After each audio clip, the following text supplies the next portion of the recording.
ये कहानी है विश्व के सबसे बड़े महाकाव्य की, जिसमें योग है, यथार्थ है, विवेक है, परमार्थ है, सत्य ज्ञान का दिव्य प्रकाश है, आध्यात्म का महाआकाश है। ये दर्पण है हर मन के विवाद का, दृश्य है आत्मा और परमात्मा के संवाद का, मानवता का होता है जिससे उद्धार। यही है सच्ची गीता सार, अंधकार से प्रकाश की ओर।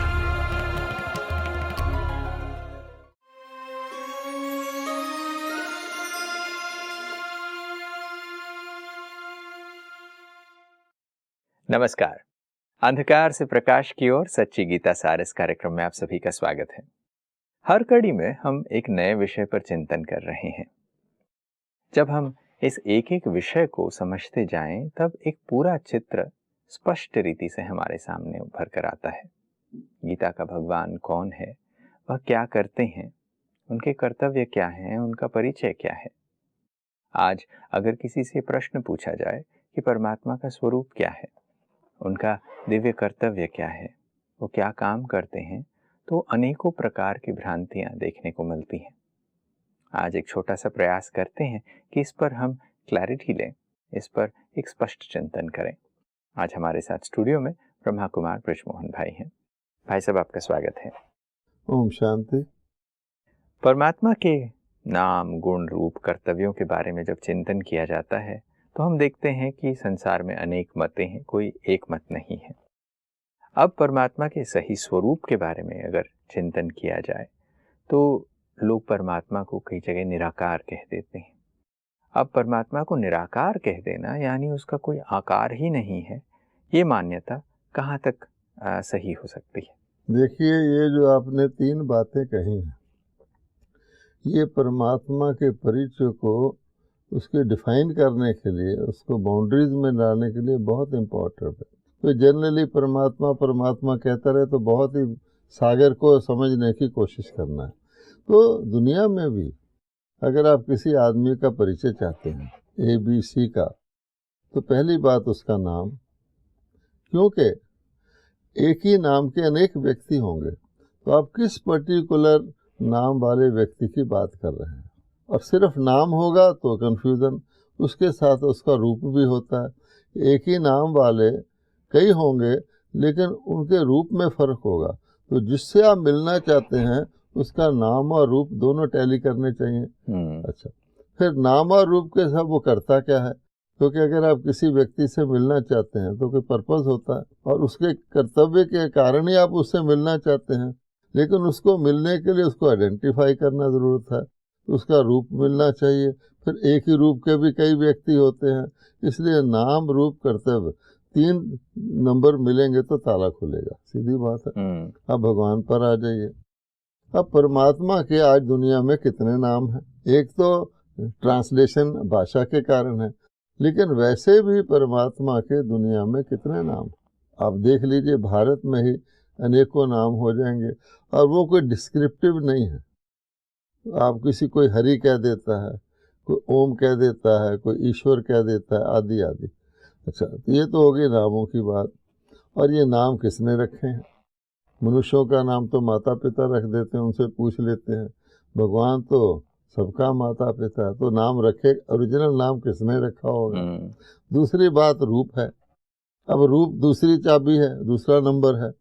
अब रूप जो है वो भी कितने रूप भगवान के बताए गए। अभी आप चर्चा कर रहे थे, ये निराकार कह देते हैं। निराकार का अर्थ ये हो गया, नहीं जिसका कोई आकार, यानी वो रूप से न्यारा है।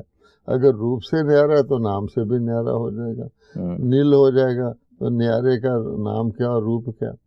अच्छा, फिर अनेक बातें रूप के बारे में हैं कि नहीं सभी रूप परमात्मा के हैं, ढूंढते रहो।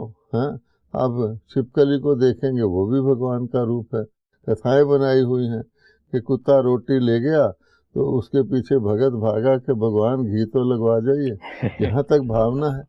अच्छा, फिर उसके बाद आ जाइए आप रूप के बाद, रूप के अनुसार नाम बदल जाएगा। जी। फिर कर्तव्य, आखिर परमात्मा के वो कर्तव्य होंगे ईश्वरीय दिव्य जो किसी के नहीं हो सकते। तो तीनों 0 का नंबर मिलेगा तब जाके आपका ताला खुलेगा। तो हर एक के बारे में ही अनेक बातें हैं, अनेक भेदभाव हैं, अनेक भ्रांतियां हैं, तो परमात्मा गुम हो गया। वरना आपको एक चीज भी से पता लगे तो आप सिरा पकड़ते हैं। मान लीजिए इस तरह से आपका क्वेश्चन है, जैसे किसी कुमारी कन्या को कहा जाए अपने होने वाले पति का परिचय दो, अब वो क्या देगी? उसको पता ही नहीं, ना उसका नाम पता है, ना रूप पता है, ना कहाँ रहता है पता है, तो क्या देगी? वो कहेगी मैं नहीं दे सकती। हाँ, उसकी सगाई करा दो, अभी तक उसको कुछ पता नहीं, उसकी सगाई करा दो, पति का मिली भी नहीं है, तो उसको कह दो कि तुम्हारी सगाई बॉम्बे में हुई है और बॉम्बे में एक राजकुमार नाम का व्यक्ति है, उसके साथ सगाई हुई है। अच्छा, अभी उसको आपने उसका फोटो नहीं दिखाया, कुछ नहीं दिखाया, और राजकुमारी के इंजीनियर है, चित्र तो बाद में आएगा। अब बॉम्बे के अंदर कोई भी घटना होगी, मान लो आजकल बॉम्बे में खूब बारिश हो रही है, लोग भीग रहे हैं, झोपड़ियाँ बह रही हैं, तो जब उसको न्यूज़ मिलेगी कि बॉम्बे में फलाने एरिया में तो पानी भर गया है, उसका दिल धड़केगा। उस एरिया में मेरा पति रहता है, उसका क्या हाल होगा, बॉम्बे में रहता है। फिर उसके बाद उसको कह दो कि बॉम्बे में एक इंजीनियर था, अखबार में आया कि उसकी कार के नीचे आने से जख्मी हो गया। अब उसका फिर दिल धड़केगा कि वो वाला तो नहीं है, वो जख्मी तो नहीं हो गया। तो जब ऐसा भी हो सकता है और साथ उसका फोटो दे दें, तब वो कंपेयर करेगी कि भाई बॉम्बे में तो ठीक है, इस शक्ल का आदमी जख्मी हुआ है, क्या हुआ। इस कारण से तो जब तीनों ही चीज़ें भगवान की, अब हमने आपको बताया कि आत्मा के बारे में भी अनेक भ्रांतियाँ हैं और परमात्मा के बारे में भी अनेक भ्रांतियाँ हैं जिनका मेल होना है। कोई कह दे कि लड़की 100 लड़कियाँ उससे ढूंढ लो और ये लड़का 1000 लड़कों में से ढूंढ लो, तब तो हो गई छुट्टी, तो भ्रांति में पड़े जीवन बीत जाएगा। अब आत्मा के बारे में मैंने आपको बताया, परमात्मा के बारे में ऊंचे से ऊंचा है, देवों का देव है, पतित पावन है। मनुष्य भी परमात्मा नहीं है, यानी आत्मा को भी परमात्मा नहीं कहते, आत्माएं अनेक हैं, परमात्मा एक है। मनुष्य को भी कहते हैं कि पशु जोनि में जाना से डरता है, पाप करेगा तो जाएगा, और परमात्मा को आपने मनुष्य भी बना दिया, परमात्मा आपने पशु जोनियों में भी डाल दिया। भगवान का कच्छ में भी अवतार है, मच्छ में भी अवतार है, परशुराम में भी अवतार है, राम भी अवतार है, कृष्ण भी अवतार है, शिव है। तो कई महात्मा अपने आप को शिवो हम कहना शुरू कर देते हैं। तो जब ये हालत हो जाए तो फिर धर्म गिलानी, या जिसको कहेंगे ढूंढना मुश्किल है, भूल भुलैया, तो वो हाल है। जैसे आप ये कह रहे थे कि परमात्मा के स्वरूप को समझ लेने के बाद अगर उसका स्वरूप है तो उसका रहने का एक स्थान होगा, उसका एक विशेष नाम भी होगा। अगर वो नहीं जानते तो क्या हम परमात्मा की सही पहचान जान पाएंगे, उसके नाम और उसके निवास स्थान को न जानने से? देखिए, अगर हम कहते हैं कि स्वरूप है ही नहीं, निराकार है, फॉर्मलेस है, फिर तो स्थान की आवश्यकता नहीं है। लेकिन दुनिया में कोई भी चीज़ निराकार फॉर्मलेस होती नहीं। अगर कोई अस्तित्व है, एंटिटी है, उसका नाम नाउन है, उसका नाम है, तो ज़रूर उसका स्वरूप होगा, कितना भी सूक्ष्म स्वरूप हो। आप जानते हैं कि कई वस्तुओं को माइक्रोस्कोप से देखा जाता है, ऐसा जर्म बैक्टीरिया होता है, दिखने में नहीं आता। अब कोरोना वायरस किसी को दिखता है, लेकिन उसका कुछ ना कुछ स्वरूप तो है जो जाके दूसरे को इन्फेक्ट करता है। अच्छा, और कोई चीज़ बहुत दूर होती है, चांद सितारों के पार होती है, अगर उसको भी टेलीस्कोप से देखा जा सकता है, लेकिन स्वरूप जरूर है। इसलिए कोई एंटिटी है। जब हम परमात्मा कहते हैं, और परमात्मा को हम याद करते हैं कुछ एक्सपेक्ट करके, तो दुख करता है, सुख करता है, बिगड़ी को बनाने वाला है, खुद कह रहा है कि मैं अधर्म का विनाश करता हूँ, उसकी अति आवश्यकता है तो उसका स्वरूप ही नहीं होगा। और हम जनरली मिसाल देते हैं कि अगर आप देखेंगे एक बस एक्सीडेंट हुआ, 20 लोग मरे, तो उनकी आत्माएं भी तो निराकार थी, तो 20 अलग अलग रही तभी तो अपनी जगह पे गई। इसलिए निवास भी आवश्यक हो जाता है जब कोई चीज़ वस्तु है तो नाम रूप निवास कर्तव्य सबसे इम्पोर्टेंट है। कर्तव्य आपने चार उस नाम वाली किसी को चीज़ को ढूंढ भी लिया, क्या उसमें वो कर्तव्य करने की क्षमता है? अब ये जो बात आप कह रहे थे कि परमात्मा का अगर नाम रूप देश जो हम समझ रहे हैं, अगर परमात्मा के रहने का स्थान है, तो ये जो हम बात कहते हैं कि परमात्मा हर जगह विद्यमान है, सब कुछ वही करवाता करता है, तो ये बात समझने में थोड़ी कठिनाई ज़रूर हो जाती है कि परमात्मा एक है, अगर वो एक जगह है तो फिर ये जो हम बातें कह रहे हैं कि परमात्मा हर जगह विद्यमान है या सभी के अंदर परमात्मा ही परमात्मा है, हर जगह है और वही काम करवाता है और वही काम करता है, तो शायद ये बात भी सही नहीं बैठेगी फिर। अब देखिए ना, जब हमने अंदर कहा तो सब जगह कैसे हुआ? फिर कहने वाला कौन? अगर परमात्मा ही परमात्मा हो तो कौन कहेगा कि परमात्मा सब जगह है? वो तो परमात्मा ही हो गया। एक और भी फैक्टर होता है इसमें, वो भी इम्पोर्टेंट है, अगर पूरी बात को समझना हो, वो होता है कर्तव्य करने का समय। आपने कहा ना सब कुछ वही करता हुए, अगर परमात्मा के कर्तव्य करने का समय भी नहीं है फिक्स्ड, क्योंकि हर कर्तव्य की किसी समय आवश्यकता होती। मृत्यु की घटना के समय और प्रकार की परिस्थितियां होती हैं। मृत्यु के समय व्यक्ति लकड़ियों का ढेर ढूंढता है शरीर को जलाने के लिए, और जन्म के समय और अवस्था होती है। जैसे प्रकृति में भी कर्तव्य का समय है। अब प्रकृति में हर वक्त तो दिन नहीं चढ़ा रहता, प्रकृति में हर वक्त तो बारिश नहीं होती रहती। तो जब हर कर्तव्य, हम भी हर वक्त तो भोजन नहीं करते रहते, हर वक्त तो नींद नहीं करते रहते, हर वक्त तो जागते नहीं रहते, सामान्य कर्तव्यों का भी समय होता है। तो दुनिया में कहा जाता है समय और स्थान का बहुत महत्व है। अगर कोई व्यक्ति समय को नहीं जानता तो गलत समय के गलत कोशिश करेगा कुछ करने की, तो चीज़ बिगड़ जाएगी। बिल्कुल। रात के 12 बजे कोई सिंगर बहुत मशहूर गाना गाना शुरू कर दे और स्थान को नहीं जानता कि मान लीजिए वो शमशान घाट की ओर जा रहा है और बैंड बजा रहा है या गीत गा रहा है, अच्छा नहीं लगेगा। तो भारत में समय स्थान के महत्व के लिए ही उन्होंने मुहूर्त बनाए। मुहूर्त में समय की कॉन्शियसनेस को लाना, स्थान बनाए कि तीर्थ गंगा तो सब जगह है, यहाँ पर स्नान करो जताने के लिए। लेकिन लोग इस महत्व को नहीं जानते और आज का नई जनरेशन कहती है मैं गंगा में क्यों जाऊँ, पोल्यूटेड वाटर, मेरे घर में गंगा का जल आ रहा है, मैं वही नहा तो रहा हूँ, क्वेश्चन करते हैं। इसीलिए तो इसलिए परमात्मा के नाम भी होगा तो खुद बताएगा। इसलिए भगवान कहते हैं मेरा स्वयं उद्घोषित नाम शिव है और मैं स्वयंभू हूँ, मैं स्वयं ही प्रकट होता हूँ, ना मुझे कोई रचता है ना वो है, और मैं कल्याणकारी हूँ। मेरा जो कर्तव्य है वो फायदा करने वाला है, मेरा कर्तव्य किसी को नुकसान करने वाला नहीं होता। जैसे टेक्नोलॉजीज होती हैं तो फायदा भी करती हैं, नुकसान भी कर देती हैं। मैन की क्रिएटिव की हुई सारी टेक्नोलॉजीज में कहीं ना कहीं डिफेक्ट है। जो भगवान की टेक्नोलॉजी है, जिसे यूनिवर्स चलता है, कितनी शानदार है। आप इसमें बिगाड़ भी कर देंगे तो अल्टीमेटली वो घूमकर ठीक जगह आ जाएगा। ऐसी वंडरफुल है। कभी सूर्य चेंज हुआ है? नहीं। उसमें ग्रहण लग सकता है, आगे बादल आ सकते हैं, तो फिर वो हट भी जाएगा। तो वो जो परफेक्ट है, तो भगवान कहते हैं उसमें फिर मेरे कर्तव्य क्या है और कर्तव्य करने का समय क्या है।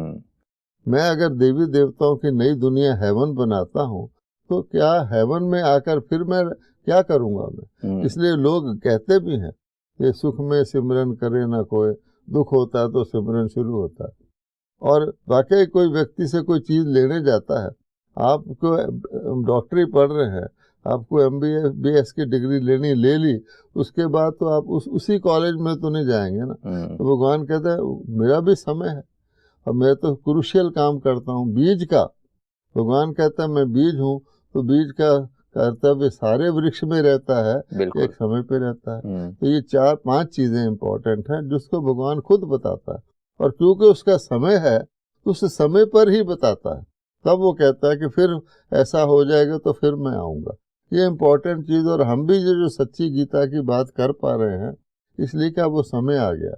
लोग पूछते हैं नहीं, धर्म गिलानी का समय भगवान को तो आना चाहिए, कहते भी आ गया है, कहते लेकिन शास्त्र में लिखा हुआ है 40,000 वर्ष है जी। फंस गए ना ये बात। या जो कहे हर वक्त ही करता रहता है, वो कहेगा क्यों आएगा। इससे तो ये बात स्पष्ट हो जाती है कि परमात्मा का अपना एक नाम है, उनका अपना एक स्वरूप है, तो हर एक के नाम रूप में वो विद्यमान नहीं है, हर जगह परमात्मा नहीं है। ना ही परमात्मा जैसा कि लोग मानते आए हैं, जो गलत धारणा रही है कि परमात्मा सब कुछ करवाता है, ऐसा भी नहीं है। अब ये प्रश्न ये उठता है कि अगर हम ये दोनों बातें मान लेते हैं कि परमात्मा हर जगह विद्यमान नहीं है, वो अपने धाम में रहते हैं और समय के अनुसार आते हैं, तो इसका मतलब ये होता है कि परमात्मा कुछ करते नहीं हैं, ना वो कुछ करवाते हैं, वो बस साक्षी होकर बैठते हैं और जब तक उसका टाइम नहीं आता तब तक वो देखते रहते हैं कि क्या हो रहा है, और फिर जब उसका टाइम होएगा तब परमात्मा आएंगे और वो अपना काम करेंगे। क्या इसका ये मतलब समझा कई जाए? लोगों का ये दृष्टिकोण भी है कि जब उनको गीता की बात बताई जाती है कि देखो भगवान कह रहे हैं जब अति धर्म गिलानी होगी तब मैं आके इसको चेंज करूँगा, वो कहते तब तक हम बैठे रहें। वास्तव में क्या है कि सृष्टि नाटक इस तरह के बना हुआ है कि कर्म के बगैर मनुष्य रह ही नहीं सकता। हम कोई कह भी दे कि भाई साहब आप बैठे रहिए, आपको बैठे बिठाए भोजन मिलेगा, कुछ नहीं, हिलना नहीं आप, क्या आप ऐसा कर सकते हैं? नहीं। जरूर कुछ करेंगे। इसलिए कहा गया है कि जो मन है, मन संकल्प के बगैर रह नहीं सकता, मनुष्य का मन। और संकल्प अगर रोकना भी चाहेगा तो भी वो संकल्प कर रहा है कि मैं इसको रोक रहा हूँ। इसलिए जब ऐसी स्थिति है तो कर्म मनुष्य का करने का फर्ज ही है, तो जरूर कुछ ना कुछ करता रहेगा। अगर राइट करेगा या रॉन्ग करेगा, लेकिन करेगा अवश्य। इसलिए सब ने कहा कि मन को इस प्रकार से दबाना या दमन करना संभव नहीं, आप ही करके देख लीजिए। इसलिए भगवान कहता है कि वो वेट नहीं करते, कोई ऑल्टरनेटिव, जैसे मान लो हर एक को पता है कि सूर्य ने सुबह निकलना है, आज के दिन में 5 बजे से पहले नहीं निकलना, तो क्या रात को हम कहेंगे सूर्य निकलेगा तो हम काम करेंगे? नहीं। लोगों ने अपने अपनी आवश्यकता के अनुसार, बड़ी बड़ी फैक्ट्रियां चल रही हैं, बड़े बड़े एयरपोर्ट चल रहे हैं, डे एंड नाइट काम हो रहा है। आप वहाँ जाएंगे, आपको ऐसी लाइट होगी जो सूर्य से भी ज़्यादा, आप आँख नहीं झपक सकेंगे। किसी के घर में दीपक भी जल रहा है, लालटेन जल रहा है, कुछ रोशनी तो करते हैं, तो रुक के जाते क्या? तो रुक ही नहीं सकता इंसान, और इसीलिए कुछ ना कुछ करता रहता है। तो जो कहते हैं कि दुनिया चेंज होने से पहले धर्म पिता आते हैं, वो फिर क्यों आते? वो कहते वेट करो, जब भगवान आएगा करेगा। ऐसे तो दुनिया नहीं चलती ना। तो artificial something better than nothing, ये इस तरह चलता रहता है। तो इसके लिए परमात्मा को स्वयं आना पड़ता है। वो आते हैं और वो अपना परिचय देते हैं कि मेरा नाम ये है और मैं ये काम करता हूँ और मैं यहाँ का निवासी हूँ। वो अपना परिचय जब स्पष्ट रीति से देते हैं तब जाकर सभी को इस बात का परिचय मिलता है। और गीता में परमात्मा ये कहते हैं कि मैं पुनः आऊँगा, क्योंकि मेरे बारे में लोग भूल जाएंगे, तो मुझे फिर से ये ज्ञान देना पड़ता है। और सब कहते हैं तेरी गत मत न्यारी। परमात्मा की गति और उसके चेंज करने की विधि वो वही जानता है। मनुष्यों की गति देख लीजिए कि 5000 वर्ष लगते हैं दुनिया को सतयुग से कलयुग बनने में, और भगवान को कलयुग को सतयुग बनाने में कितना टाइम लगता है? उसकी भेंट में कुछ भी नहीं।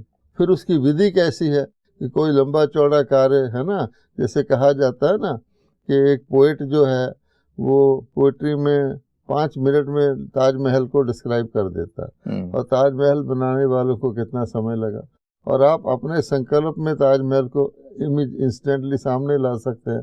तो जैसी जैसी टेक्नोलॉजी यूज़ करोगे वैसी वैसी प्राप्ति होगी। तो भगवान तो हमारे मन को यूज़ करता है। अगर देखें सारी गीता का सार क्या, मन मना भाव। बस मन को साधना सीख जाओ। अगर आप मन को साधना सीख गए, खुशी की जगह मन को ले जाओ। टीवी के चैनल को घुमाना जानते हैं, स्पोर्ट्स देखना है तो ये देखो, एनिमल देखना है, लेकिन मन के चैनल को घुमाना नहीं जानते। अरे भाई खुशी चाहिए तो खुशी का चैनल लगा लो, लगा ही नहीं पाते, घुमाते रहते हैं। ये बात हमको समझ में आ रही है कि परमात्मा का कर्तव्य, दिव्य कर्तव्य, वो आते हैं, आकर अपना परिचय करते हैं कि भाई मैं ये हूँ और मैं मेरा नाम ये है। ये सब कुछ परमात्मा स्वयं अपने बारे में बताते हैं और सृष्टि में जो अनेक भ्रांतियां हैं, अधर्म हैं, उनका भी वो विनाश करते हैं। तो परमात्मा का ये जो कर्तव्य है कि वो आकर उनके बारे में जो भ्रांतियां हैं, क्या सिर्फ उनको ही हटाते हैं कि वो दूसरी भी चीज़ों के बारे में कोई सही मार्गदर्शन देते हैं? देखिए, उनके बारे में भ्रांतियाँ होने से तो सबका मन, वचन, कर्म, संबंध, संपर्क रॉन्ग हो रहा है। जब वो आते हैं तो उनके बारे में तो भ्रांति नहीं रहती, लेकिन किन में नहीं रहती, तो थोड़ी सी आत्माओं में। बाकी सब कुछ ना कुछ बात में अपनी ही वजह से उनको नहीं पहचान सकते। अब आप देखिए, जो कर्तव्य है भगवान का, भगवान कहते हैं कि मैं कर्तव्य करना सिखाता हूँ। जैसे कोई स्पोर्ट्स होता है तो स्पोर्ट्स का कोई ट्रेनर होता है, वो ट्रेनर सिखाता है, खुद स्पोर्ट्स नहीं करता है। स्कूल में एक एग्जामिनर होता है, टीचर, वो पढ़ाता है, खुद एग्जाम में नहीं बैठता। और सारे शास्त्र, गीता में भी लिखा हुआ है कि भगवान ने कहा मैं शस्त्र नहीं उठाऊंगा, मैं सिर्फ गाइड करूंगा। तो परमात्मा का कर्तव्य है देवता बनाना, पतितों को पावन बनाना। ऐसे नहीं कि खुद सदा पावन है तो आके पाठ करना शुरू कर। ये बहुत इम्पोर्टेंट है, क्योंकि उनका जो उनकी क्वालिटीज़ हैं। अब भगवान कहते हैं, जैसे मैं अभी आपसे जिक्र कर रहा था कि खुशी का चैनल लगा लो। अभी तो बड़ा आसान समझने की बात है, लोग लगाते नहीं। जब उनकी रुचि नहीं है, वृत्ति नहीं है, उनको उदासी चाहिए, उनको उदासी में खुशी मिलती है। कोई कह दे खुशी का चैनल लगा दो, नहीं लगाएगा। आज डॉक्टर कहता है कि तो ये डाइट खा तो ठीक रहेगा। कितने लोग खा सकते हैं? जब मुसीबत में होते हैं, ICU में होते हैं, तो कहते हैं बाहर निकलते क्या है। गर्भ में आत्मा पश्चाताप करती है कि अब मैं पाप नहीं करूँगी, फिर क्या होता है। इस वास्ते भगवान कहते हैं मैं बनाता हूँ। और देखेंगे आप, गोवर्धन पर्वत को उंगली लगवाई हुई है, कर खुद रहा है। तो करण करावन हार, उसका कर्तव्य है मनुष्यों में करेक्शन लाना। थोड़े number of critical number of मनुष्यों में वो उसका काम है, दुनिया को परिवर्तित कर देता है। और इस बातें जो हम कर रहे हैं, इसको भी समझेगा कौन? जिनको उस करेक्शन में कुछ हिस्सा लेना है। बाकियों के लिए उनके बियॉन्ड है, वो कहते हुए होगा, परमात्मा आएगा, हमें तो अपना ये करना है। वैज्ञानिक हैं जैसे, वो तो विनाश के अस्त्र बना रहे हैं, वो कहते हैं हमें इससे कुछ लेना देना नहीं। इस प्रकार से ये जो बात हम आज अभी कर रहे हैं, इससे ये स्पष्ट हो जाता है कि परमात्मा का ज्ञान, परमात्मा के दिव्य कर्तव्य को समझने के लिए भी एक नियत संख्या की आत्माएं हैं जो इस बात को सही तरीके से कहते हैं ना, मेरा ज्ञान मेरे पात्र को दो। पात्र होना चाहिए व्यक्ति, वो भगवान का, ये हमें याद रखना चाहिए। नहीं तो लोग कहते हैं इतना अच्छा ज्ञान, इतना ठीक ज्ञान सारी दुनिया क्यों नहीं ले लेती। तो ये भी नहीं समझते इस बात को कि किसी का कोई रोल है, किसी का कोई विनाश के रोल में है। समय को देखते हुए चर्चा को यहीं विराम देना पड़ेगा। अगली कड़ी में कुछ और विषयों के साथ हाजिर होंगे। आज आप स्टूडियो में आए, इसके लिए आपका बहुत बहुत शुक्रिया। नमस्कार। ओम शांति। दोस्तों, अंधकार से प्रकाश की ओर सच्ची गीता सार में परमात्मा के नाम, उनके गुण, उनके कर्तव्यों के बारे में आज हमने चर्चा की। अगर हमें इस बात की सही पहचान हो जाए कि परमात्मा का नाम क्या है, वो निराकार नहीं है, उनके आकार के बारे में, उनके स्वरूप के बारे में परमात्मा स्वयं परिचय कराते हैं। परमात्मा के सही स्वरूप के जानने के बिना परमात्मा से योग कैसे लगाया जा सकता है, उन्हें याद कैसे किया जा सकता है, बिना परमात्मा के याद के प्राप्ति कैसे हो सकती है। इन सभी विषयों पर आज हमने चिंतन किया है। आज की कड़ी में बस इतना ही। अगली कड़ी में कुछ और विषयों के साथ फिर हाजिर होंगे। तब तक के लिए नमस्कार।